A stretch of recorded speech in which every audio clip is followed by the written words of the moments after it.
তার মাধ্যমে বাংলাদেশকে একটি ইনসাফ ভিত্তিক বাংলাদেশ হিসেবে গড়ে তুলতে চেয়েছিলেন, তিনি আর আমাদের সাথে নাই। আজকের দিনটি আমার জন্য একই সাথে আবেগের, কষ্টের ও আনন্দের।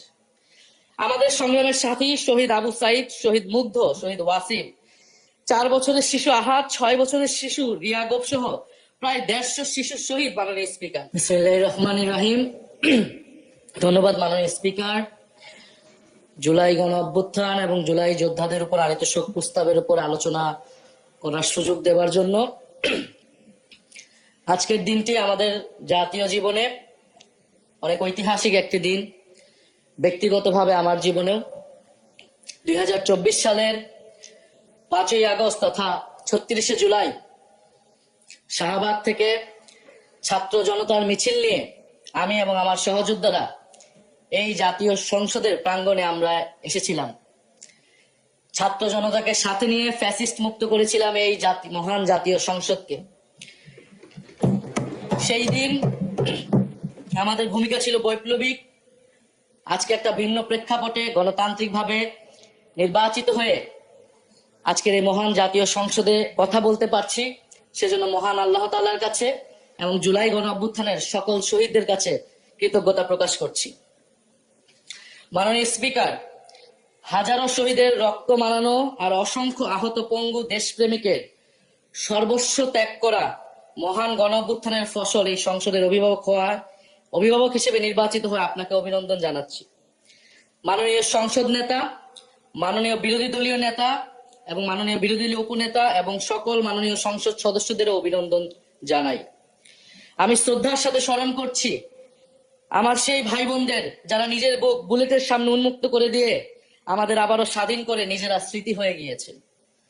আমরা তাদের শাহাদাত কবুলের জন্য মহান আল্লাহর কাছে দোয়া করছি। একই সাথে আহত ও পঙ্গু জুলাই যোদ্ধা ভাই বোনদের প্রতি আমার সবটুকু আবেগ, শ্রদ্ধা আর ভালোবাসা দিয়ে কৃতজ্ঞতা জানাচ্ছি। তাদের সুস্থতা কামনা করছি। তাদের অমূল্য জীবন, রক্ত আর অপরিসীম ত্যাগের ফলে আমরা আজ সংসদ সদস্য। 24-এর গণ অভ্যুত্থানের বৈষম্য বিরোধী ছাত্র আন্দোলনের নেতৃত্বে অংশ নিয়েছিল ছাত্র, শ্রমিক, কৃষক, শিক্ষক, অভিভাবক, সাংস্কৃতিক কর্মী, আলেম সমাজ, তরুণ সেনা অফিসার ও সৈনিকগণ ও প্রবাসী বাংলাদেশি ভাই ও বোনেরা। অভ্যুত্থানে গুরুত্বপূর্ণ ভূমিকা রেখেছে আমাদের নারী সমাজ, সামনে থেকে নেতৃত্ব দিয়েছে ও নির্যাতিত হয়েছে। আন্দোলনে প্রাইভেট বিশ্ববিদ্যালয়, মাদ্রাসা ও স্কুল কলেজের ছাত্রছাত্রীদের ভূমিকা ছিল তাৎপর্যপূর্ণ। গণ অভ্যুত্থানে ভ্যানগার্ডের ভূমিকা ছিল ফ্যাসিবাদ বিরোধী রাজনৈতিক দলের নেতা কর্মীরা। স্মরণ করছি ছাত্র দল, ছাত্র শিবির, ছাত্র শক্তি, ছাত্র অধিকার পরিষদ এবং বিভিন্ন ইসলামপন্থী ও বামপন্থী ছাত্র কর্মীদের যারা সাহসিকতার সাথে লড়াই করেছিল বৈষম্য বিরোধী ছাত্র আন্দোলনে। মাননীয় স্পিকার, 24 মানে কেবল 24 না, এর পিছনে রয়েছে বিশাল প্রেক্ষাপট। আমি স্মরণ করছি 47-এর আজাদীর লড়াই, 71-এর মহান মুক্তিযুদ্ধ এবং 24-এর ছাত্র জনতার গণ অভ্যুত্থান এবং সকল জাতীয় শহীদ। এ সকল ঐতিহাসিক জাতীয় সংগ্রামের ধারাবাহিকতায় আজকের বাংলাদেশ গৌরব নিয়ে দাঁড়িয়ে আছে। স্মরণ করছি পিলখানা হত্যাকাণ্ডের শহীদ, শাপলা হত্যাকাণ্ডের শহীদ, মোদী বিরোধী হত্যাকাণ্ডের শহীদ, ফ্যাসিস্ট আমলে গুম হওয়া ব্যক্তিদের স্মরণ করছি। 18 সালের কোটা সংস্কার আন্দোলন ও নিরাপদ সড়ক আন্দোলনে ছাত্র কিশোরদের অকুতোভয় সাহসকে স্মরণ করছি।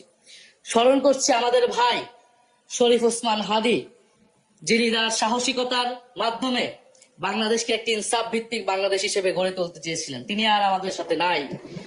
আমরা ওসমান হাদী ভাইকে স্মরণ করছি। শহীদ আবরার ফাহাদ ও শহীদ ফেলানী খাতুনকে স্মরণ করছি, যারা ভারতীয় আধিপত্যবাদের বিরুদ্ধে লড়াই করে বাংলাদেশকে আজকের এই জায়গায় নিয়ে এসেছে। 24-এর ছাত্র জনতার গণ অভ্যুত্থানে মাঠের নেতৃত্বের একেবারে সামনে থাকার কারণে আজকের দিনটি আমার জন্য একই সাথে আবেগের, কষ্টের ও আনন্দের। আমাদের সংগ্রামের সাথী শহীদ আবু সাইদ, শহীদ মুগ্ধ, শহীদ ওয়াসিম, 4 বছরের শিশু আহাদ, 6 বছরের শিশু রিয়া গোপ সহ প্রায় 150 শিশু শহীদ। মাননীয় স্পিকার, পুলিশের এপিসি থেকে ফেলে দেওয়া শহীদ ইয়ামিন, সাভারের আশুলিয়ায় ভ্যানের উপরে জীবন্ত অবস্থায় আগুনে পুড়িয়ে মারা কিশোর শহীদ সজল সহ অগণিত মানুষের স্মৃতি আমাকে প্রচন্ড ভাবে নাড়া দিচ্ছে। মাননীয় স্পিকার, দেশবাসীর উদ্দেশ্যে আরো স্মরণ করে দিতে চাই মাকে উদ্দেশ্য করে লেখা চিঠি 10ম শ্রেণীর ছাত্র শহীদ আনাসের, যিনি বলেছিলেন, একটি প্রতিবন্ধী কিশোর, 7 বছরের বাচ্চা, ল্যাংড়া মানুষ যদি সংগ্রামে নামতে পারে তাহলে আমি কেন বসে থাকবো ঘরে? একদিন তো মরতেই হবে। তাই মৃত্যুর ভয় করে স্বার্থপরের মতো ঘরে বসে না থেকে সংগ্রামে নেমে গুলি খেয়ে বীরের মতো মৃত্যু অধিক শ্রেষ্ঠ। যে অন্যের জন্য নিজের জীবন বিলিয়ে দেয় সেই প্রকৃত মানুষ। আমি যদি বেঁচে না ফিরি তবে কষ্ট পেও না, গর্বিত হয়েও জীবনের প্রতিটি ভুলের জন্য ক্ষমা চাই। আনাস তার মাকে এই চিঠি লিখে রাস্তায় নেমে গিয়েছিলেন, শহীদ হয়েছিলেন মাননীয় স্পিকার, যাদের আত্মত্যাগের কারণে আজকে আমরা এখানে বসে কথা বলতে পারছি। মাননীয় স্পিকার, জুলাই গণ অভ্যুত্থানের সাথে জড়িয়ে আছে দেশনেত্রী বেগম খালেদা জিয়ার সংগ্রাম ও তার আত্মত্যাগ। ওনার সংগ্রাম অনুপ্রাণিত করেছিল বাংলাদেশের তরুণ সমাজকে আত্মত্যাগ করতে, আত্মহুতি দিতে গণ অভ্যুত্থানে। আমরা আজকে তাকে শ্রদ্ধার সাথে স্মরণ করছি। মাননীয় স্পিকার, আমি বিশ্বাস করতে চাই আমরা যারা সংসদে বসতে পেরেছি কেউই এই শহীদের রক্তের সাথে বেইমানি করব না। কারণ জুলাই গণ অভ্যুত্থান মানে শুধু জুলাই গণ অভ্যুত্থান নয়, এটি নতুন বাংলাদেশের আকাঙ্ক্ষা। গণভোটের রায় অনুযায়ী আমরা যেমন সংসদ সদস্য, একইভাবে সংবিধান সংস্কার কমিশনের সদস্য। আমাদের সরকারি দলের বন্ধুরা অবিলম্বে সংবিধান সংস্কার কমিশনের সদস্য হিসেবে শপথ নেবেন বলেই আমরা বিশ্বাস করি। আমরা একই সাথে গণতান্ত্রিক সংস্কারগুলো সাধন করতে চাই। 70% মানুষ গণভোটে তাদের রায় জানিয়ে দিয়েছে মাননীয় স্পিকার। গণতন্ত্রে জনতার রায় সার্বভৌম, তার উপর কোনো আইন বা বিধান চলতে পারে না।